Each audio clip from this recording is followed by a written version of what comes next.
साथियों नमस्कार, स्वागत है आपका अपने चैनल सक्सेस जंक्शन एक कदम सफलता की ओर में। और हम लेकर के आ गए आपके लिए एमपीपीएससी 2020, 2021, एमपीएसआई, एमपी पटवारी, एमपी पुलिस और अन्य सभी परीक्षाओं की दृष्टि से अति महत्वपूर्ण है आपका यूनिट 1 एमपीपीएससी का है मध्य प्रदेश करंट अफेयर 2020-21। तो ऑब्जेक्टिव फॉर्म में किस तरह से करंट अफेयर आपसे आपके आगामी परीक्षाओं में पूछी जा सकती है वो हम यहाँ पर क्लियर करते हुए चलेंगे। ये है इसका पार्ट नंबर 2। इससे पहले एमपी करंट अफेयर का एक पार्ट हम ऑलरेडी अपलोड कर चुके हैं। 20 प्रश्न आपके सामने आ रहे हैं। करंट अफेयर 2020 की आपकी कैसी तैयारी है यहां पर आप चेक कर सकते हैं। ठीक है, तो वीडियो को अभी शेयर कर दीजिए और अपने दोस्तों को बता दीजिए कि करंट अफेयर की जो एमसीक्यू बेस्ड सीरीज चालू हो गई है आपके अपने चैनल सक्सेस जंक्शन पर। चलिए शुरुआत करते हैं, सीधे चलते हैं पहले प्रश्न की ओर। आइए देखते हैं पहला प्रश्न। इनमें से किस राष्ट्रपति को रानी दुर्गावती विश्वविद्यालय के द्वारा सबसे पहले डी लिट की मानद उपाधि दी गई थी? ठीक है, अगस्त 2020 में ये उपाधि दी गई थी। किस राष्ट्रपति को दी गई है आइए देखते हैं।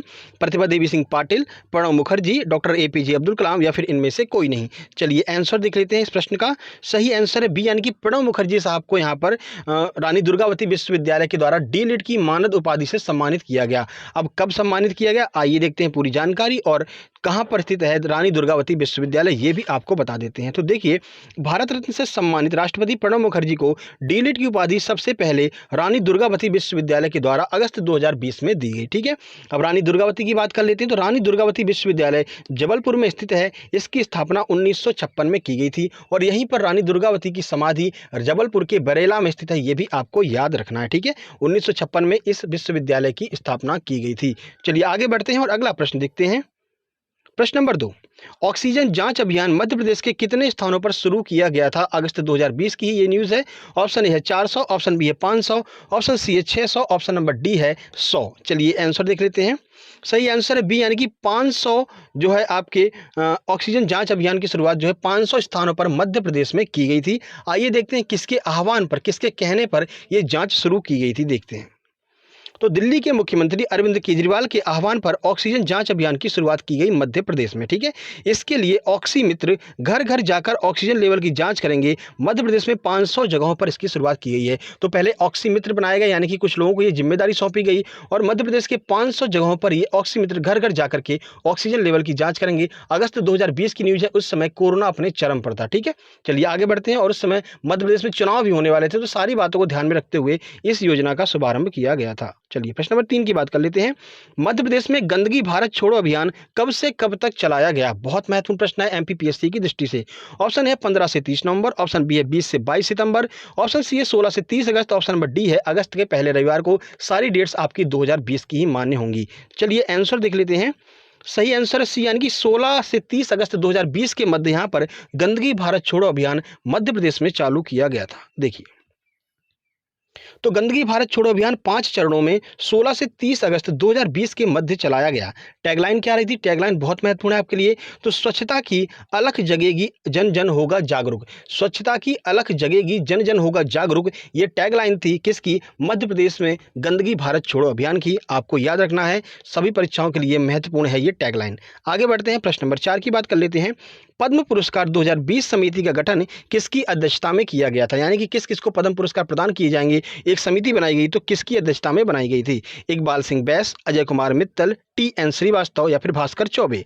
चलिए आंसर देख लेते हैं। सही आंसर है ए, यानी कि इकबाल सिंह बैस की अध्यक्षता में पद्म पुरस्कार 2020 समिति का गठन किया गया था। देखिए, तो पद्म पुरस्कार 2020 के लिए गठित की गई समिति की अध्यक्षता तत्कालीन मध्य प्रदेश के मुख्य सचिव इकबाल सिंह बैस के द्वारा की गई थी। यानी कि उस समय ये मुख्य सचिव थे इकबाल सिंह बैस, उनकी अध्यक्षता में पद्म पुरस्कार 2020 समिति की जो है गठन किया गया था। आपको याद रखना है, सीधे सीधे 2020 के बारे में पूछा जा सकता है कि पद्म पुरस्कार 2020 समिति की अध्यक्षता किसके द्वारा की गई थी। ठीक है, चलिए आगे बढ़ते हैं और अगला प्रश्न देखते हैं। प्रश्न नंबर 5।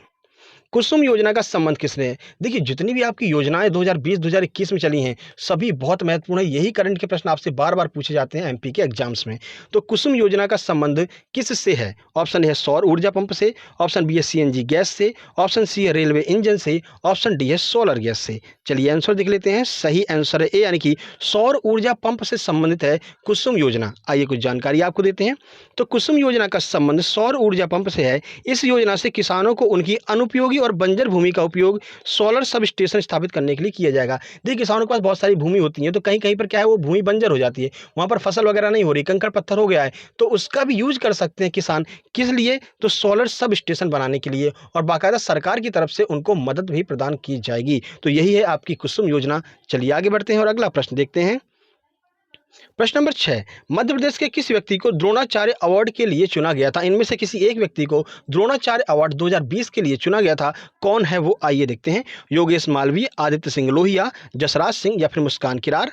आंसर की बात कर लेते हैं। सही आंसर है ए, यानी कि योगेश मालवीय को द्रोणाचार्य अवार्ड 2020 के लिए चुना गया था, जो कि मध्य प्रदेश के हैं। देखिए तो योगेश मालवीय का संबंध आपको याद रखना है, मलखंभ से इनका संबंध है।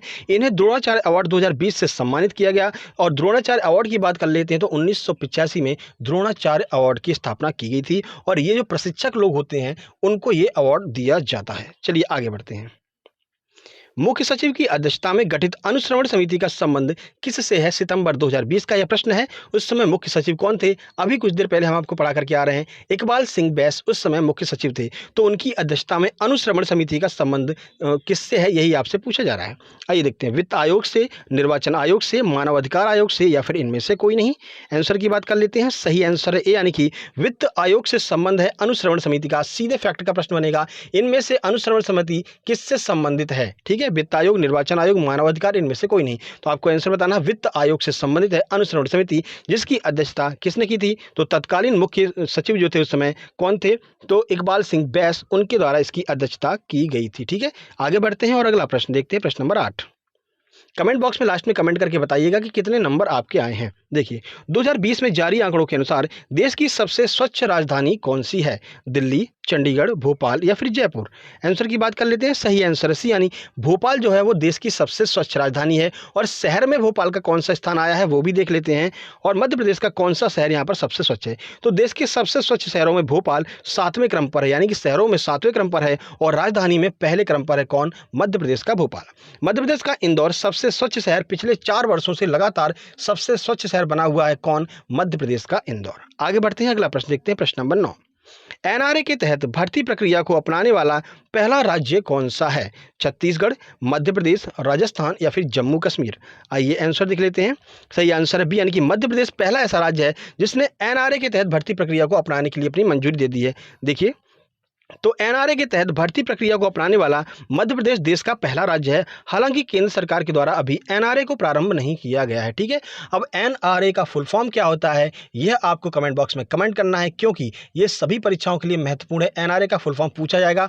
एनआरए वगैरह जो है ये चर्चा में रहे हुए विषय है। ठीक है, तो बेशक आप गूगल पर 1 मिनट खर्च कर लीजिएगा, लेकिन वीडियो खत्म होने के बाद में गूगल पर जाकर के एनआरए का फुल फॉर्म जरूर सर्च कीजिएगा, क्योंकि आपसे पूछा जा सकता है परीक्षाओं में। और उस फुल फॉर्म को सर्च करने के बाद में कमेंट बॉक्स में कमेंट जरूर कीजिएगा, ज्यादा से ज्यादा कमेंट कीजिएगा। देखते हैं कौन कौन कमेंट करता है, क्योंकि कल वाली वीडियो में आपका नाम आएगा अगर आप एनआरए का फुल फॉर्म लिखते हैं।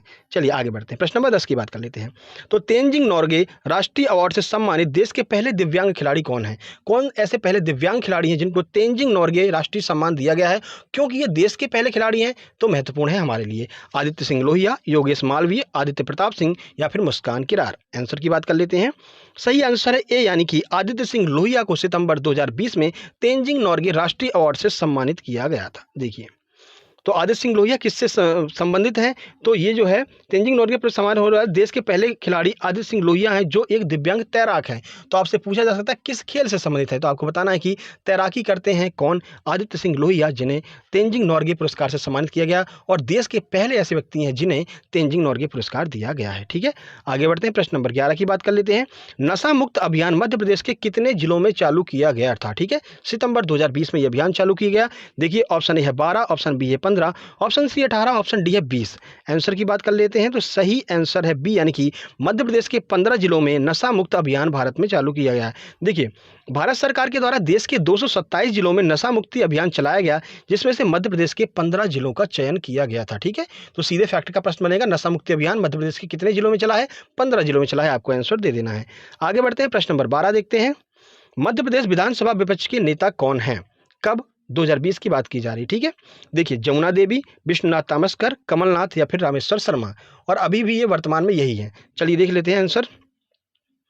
तो सही आंसर है आपका यहाँ पर सी, यानी कि कमलनाथ जो हैं वो मध्य प्रदेश विधानसभा विपक्ष के नेता हैं, अभी भी हैं। ठीक है, देखिए तो मध्य प्रदेश विधानसभा के वर्तमान विपक्ष के नेता कमलनाथ हैं। विपक्ष का नेता होने के लिए विधानसभा की कुल सीटों का 10% होना अनिवार्य होता है। ठीक है, कमलनाथ मध्य प्रदेश के 23वें विपक्ष के नेता बने हुए हैं। जब प्रश्न आपसे डीप पूछा जाएगा, यानी कि प्रश्न को कठिन बनाया जाएगा, तो आपसे यही पूछ लिया जाएगा कि विपक्ष के नेता कौन से क्रम के हैं कमलनाथ जी, तो आपको बताना है मध्य प्रदेश के 23वें विपक्ष के नेता हैं कौन, कमलनाथ जी। ठीक है, चलिए आगे बढ़ते हैं। मध्य प्रदेश के पहले बाल हितैषी न्यायालय का लोकार्पण किस जिले में हुआ है? बहुत महत्वपूर्ण प्रश्न है, 3-4 स्टार लगा लीजिए, क्योंकि बालकों के ऊपर यहाँ पर सरकार के द्वारा अब बहुत ज़्यादा गौर किया जा रहा है, तो यह प्रश्न आपसे पूछा जा सकता है। ये भी आपका सितंबर 2020 का ही प्रश्न है, जब इसका स्थापना की गई थी। होशंगाबाद, जबलपुर, ग्वालियर, इंदौर। आंसर की बात करते हैं, सही आंसर ए, यानी कि होशंगाबाद में पहले बाल हितैषी न्यायालय का लोकार्पण किया गया। तो बालकों की देखरेख और उनके विरुद्ध किए जा रहे अत्याचारों के खिलाफ कार्रवाई करने के लिए मध्य प्रदेश के पहले बाल हितैषी न्यायालय का लोकार्पण होशंगाबाद जिले में किया गया, आपको याद रखना है। प्रश्न नंबर 14 की बात करते हैं, तो एक भारत श्रेष्ठ भारत देखो अपना नॉर्थ ईस्ट पर केंद्रित वेबिनार का उद्घाटन किसके द्वारा किया गया? ऊषा ठाकुर, इमरती देवी, यशोधरा राजे सिंधिया या फिर नजमा हेपतुल्ला? ये भी आपके लिए बहुत महत्वपूर्ण प्रश्न है। सही आंसर ए, यानी कि ऊषा ठाकुर जी के द्वारा इस वेबिनार का उद्घाटन किया गया था। देखिए, तो मध्य प्रदेश की संस्कृति एवं आध्यात्म मंत्री श्रीमती ऊषा ठाकुर ने एक भारत श्रेष्ठ भारत देखो अपना नॉर्थ ईस्ट वेबिनार का उद्घाटन किया। ठीक है, गेस्ट के तौर पर नॉर्थ ईस्ट से मणिपुर की राज्यपाल नजमा हेपतुल्ला को आमंत्रित किया गया था। तो गेस्ट यहां पर पूछा जा सकता है कि किसको गेस्ट बनाया गया था, तो नजमा हेपतुल्ला जो कि तत्कालीन मणिपुर की राज्यपाल थी, उनको यहां पर गेस्ट के तौर पर बुलाया गया था। और आध्यात्म विभाग बनाने वाला मध्य प्रदेश देश का पहला राज्य है, ये भी आपको याद रखना है। ठीक है, चलिए आगे बढ़ते हैं। प्रश्न नंबर 15 देख लेते हैं, तो निम्न में से कौन सा अलग है? इन चारों में से कौन सा एक अलग है? यहाँ से आपके जो स्टैटिक होता है आपका एमपी का, और जो नॉर्मल प्रश्न आपके एमपी से पूछे जाते हैं वो प्रश्न यहाँ पर स्टार्ट होते हैं। 15 प्रश्न आपके यहाँ पर करंट के कंप्लीट हुए। देखिए, आगरमालवा, महू, पिपरिया या फिर बुधनी? अपना दिमाग लगाइए, रीजनिंग का भी प्रश्न हो सकता है कि इनमें से कौन सा अलग है। चलिए आंसर देख लेते हैं। सही आंसर ए, यानी कि आगरमालवा अलग है। सर आगरमालवा क्यों अलग है, आइए देखते हैं। तो निम्नलिखित में से आगरमालवा मध्य प्रदेश का 2013 में बना हुआ एक जिला है। ठीक है, तो जो जिला है वो आगरमालवा है, बाकी की ये तीनों जो हैं वो तहसीलें हैं। तो कहाँ कहाँ की तहसीलें हैं वो भी आपको बता देते हैं। तो महू जो है वो इंदौर की तहसील है, बुधनी जो है वो सीहोर की तहसील है, पिपरिया जो है वो होशंगाबाद की तहसील है। तो 3 तहसीलें हैं, एक जिला है, इस वजह से ऑप्शन नंबर ए जिला आगरमालवा अलग हो जाता है। 2013 में इसका निर्माण किया गया था। चलिए प्रश्न नंबर 16 देखते हैं। देखिए, प्रश्न अगर आपको पसंद आ रहे हो, समझाने का तरीका पसंद आ रहा हो, तो वीडियो को लाइक जरूर कीजिएगा और कमेंट बॉक्स में कमेंट करके बताइएगा कि कैसी लगी आपको ये वीडियो, कैसे लगे प्रश्नों का लेवल। ठीक है, निम्नलिखित में से कौन सा नर्मदापुरम संभाग का हिस्सा नहीं है? होशंगाबाद, बैतूल, सीहोर, हरदा? अगर आपका मैप क्लियर होगा तो आप इसका आंसर दे सकते हैं। चलिए आंसर की बात करते हैं। सही आंसर सी, यानी कि जो सीहोर है वो नर्मदापुरम संभाग का हिस्सा नहीं है। तो किस संभाग का हिस्सा है, आइए वो भी देख लेते हैं। तो नर्मदापुरम मध्य प्रदेश का एक संभाग है। औपचारिक रूप से 27 अगस्त 2008 को इसका उद्घाटन किया गया था। 2018 कर लीजिएगा, यहाँ पर गलती से 2008 हो गया है। ठीक है, 2018 कर लीजिएगा इसको। ठीक है, इसका उद्घाटन किया गया। इसमें होशंगाबाद, हरदा और बैतूल ये 3 जिले शामिल हैं, जबकि जो सीहोर है आपका वो सीहोर भोपाल संभाग का हिस्सा है। ठीक है, याद रखिएगा सीहोर भोपाल संभाग, बाकी तीनों ये जो है वो नर्मदापुरम संभाग के हिस्सा हैं। आगे बढ़ते हैं, प्रश्न नंबर 17 देख लेते हैं। मध्य प्रदेश के किस जिले में कटीले वन पाए जाते हैं? ग्वालियर, श्योपुर, भिंड या फिर उपरोक्त सभी? चलिए आंसर देखते हैं। सही आंसर डी, यानी कि इन तीनों जिलों में कटीले वन पाए जाते हैं। तो वर्षा की मात्रा देख लेते हैं, कितना वर्षा होता है जिस वजह से ये कटीले वन प्राप्त हो जाते हैं। तो कटीले वन सामान्य रूप से 75 सेंटीमीटर से कम औसत वर्षा वाले क्षेत्रों में पाए जाते हैं। जिनमें 75 सेंटीमीटर से कम वर्षा होती है वहाँ पर कटीले वन उत्पन्न होते हैं। ये वन मुख्यतः ग्वालियर, श्योपुर, उत्तरी शिवपुरी और भिंड आदि जिलों में पाए जाते हैं। तो याद रखना है, इन तीनों जिलों में कटीले वन पाए जाते हैं। आगे बढ़ते हैं, प्रश्न नंबर 18 देखते हैं। मध्य प्रदेश वन परियोजना को किसकी सहायता प्राप्त है? मध्य प्रदेश में एक वन परियोजना चालू की गई है, तो इस परियोजना को किसके द्वारा वित्त पोषित किया जा रहा है, पैसा किसके द्वारा दिया जा रहा है, यह आपसे पूछा जा रहा है। यूरोपीय संघ, अमेरिका, विश्व बैंक या फिर आरबीआई? आंसर की बात करते हैं। सही आंसर सी, यानी कि विश्व बैंक के द्वारा यहाँ पर मध्य प्रदेश वन परियोजना को जो है वित्त पोषित किया जा रहा है, सहायता प्रदान की जा रही है। ठीक है, चलिए कुछ जानकारी आपको देते हैं इसके बारे में। देखिए, तो मध्य प्रदेश सरकार के द्वारा वन संरक्षण परियोजना का संचालन किया जा रहा है, जिसे विश्व बैंक से सहायता प्राप्त है। ठीक है, ऐसा ही नहीं है, हाँ अपने मामा जी की पहुंच बहुत ऊपर तक है, विश्व बैंक तक पहुंचे भाई। उन्होंने वहाँ जाकर बोले देखो ऐसा है, हमें पैसा चाहिए क्योंकि हम अपने यहाँ वन परियोजना चालू कर रहे हैं। तो भाई मामा जी की बात कैसे टाल सकते हैं, ठीक है ना। तो वर्ल्ड बैंक ने यहाँ पर जो है वित्त पोषित किया है मध्य प्रदेश की वन परियोजना को। चलिए आगे बढ़ते हैं। और सबसे ज़्यादा वन भी आपके मध्य प्रदेश में ही पाए जाते हैं। मध्य प्रदेश के किस राष्ट्रीय उद्यान को ISO 9001-2008 अवार्ड से मतलब सम्मानित किया गया या फिर यह प्रमाण पत्र दिया गया है, और ऐसा प्रमाण पत्र प्राप्त करने वाला देश का पहला जो राष्ट्रीय उद्यान है वो आपका कौन सा है, यही आपसे पूछा जा रहा है। Option A Kanha Kisli, option B है जीवाश्म राष्ट्रीय उद्यान, ऑप्शन सी है वन विहार, ऑप्शन डी है बांधवगढ़। चलिए आंसर देख लेते हैं। सही आंसर है सी, यानी कि वन विहार राष्ट्रीय उद्यान को ISO 9001-2008 अवार्ड प्रमाण पत्र मिला है। देखिए, मध्य प्रदेश के वन विहार राष्ट्रीय उद्यान को ISO 9001-2008 अवार्ड मिला है। यह प्रमाण पत्र प्राप्त करने वाला जो आपका वन विहार है वो देश का पहला राष्ट्रीय उद्यान है। ठीक है, भोपाल में स्थित है, याद रखिएगा। आगे बढ़ते हैं प्रश्न नंबर 20 जो कि आखिरी होगा। इसके बाद आपको कमेंट बॉक्स में कमेंट करना है कितने प्रश्न आपके सही निकले हैं। जंगल गलियारा परियोजना किन दो राष्ट्रीय उद्यानों को जोड़ा जा रहा है। देखिए, जंगल गलियारा परियोजना चालू की गई है, तो इस गलियारा परियोजना के द्वारा किन दो राष्ट्रीय उद्यानों को आपस में जोड़ा जा रहा है। बांधवगढ़ कान्हा-किसली, कान्हा सतपुड़ा, पन्ना माधव या फिर बांधवगढ़ माधव। बताइए किन दो राष्ट्रीय उद्यानों को आपस में जोड़ा जा रहा है। चलिए देखते हैं आंसर। सही आंसर है ए, यानी कि बांधवगढ़ कान्हा-किसली, इन दोनों राष्ट्रीय उद्यानों को आपस में जोड़ा जा रहा है। कौन सी परियोजना है, जंगल गलियारा परियोजना के तहत। ठीक है, देखिए कुछ जानकारी आपको देते हैं।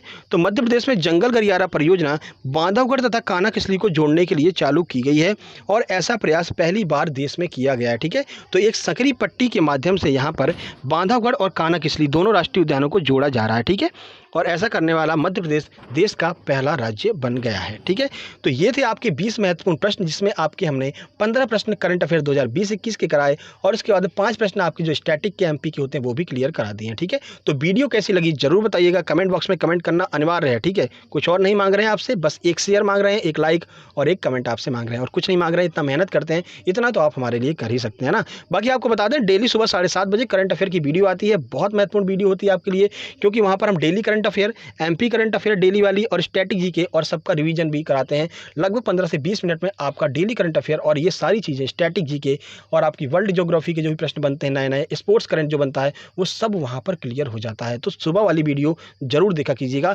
जो लोग यहाँ पर सुबह वाली वीडियो 7:30 बजे वाली, दोपहर की 12:30 बजे वाली दोनों वीडियो देख रहे हैं, उनका कॉन्फिडेंस लेवल काफ़ी हाई हो चुका है। बहुत से लोग हैं ऐसे, इसमें नाम बताएंगे, कल हम आपको बताएंगे। जो लोग डबल कमेंट करते हैं, यानी कि यहाँ पर भी कमेंट करते हैं और सुबह 7:30 बजे वाली वीडियो में कमेंट करते हैं, आप देख सकते हैं उनका हाई लेवल हो गया है, तैयारी बहुत अच्छे लेवल की उनकी हो गई है। ठीक है, क्योंकि देखिए आपका 2021 में MPSI आने वाला है। ठीक है, 2021 MPPSC भी आपका आने वाला है अभी हाल ही में। ठीक है ना, तो अब इसके लिए डेली करंट अफेयर भी आपका कंप्लीट होना जरूरी है, तो डेली करंट अफेयर को भी कंप्लीट करते हुए चलिएगा। बाकी ये वीडियो पसंद आए, वीडियो को लाइक कीजिए, दोस्तों के पास शेयर कीजिए, चैनल को सब्सक्राइब करके नोटिफिकेशन बेल जरूर दबा लीजिएगा। बाकी मिलते हैं कल सुबह 7:30 बजे करंट अफेयर वाली वीडियो में। तब तक के लिए नमस्कार, धन्यवाद।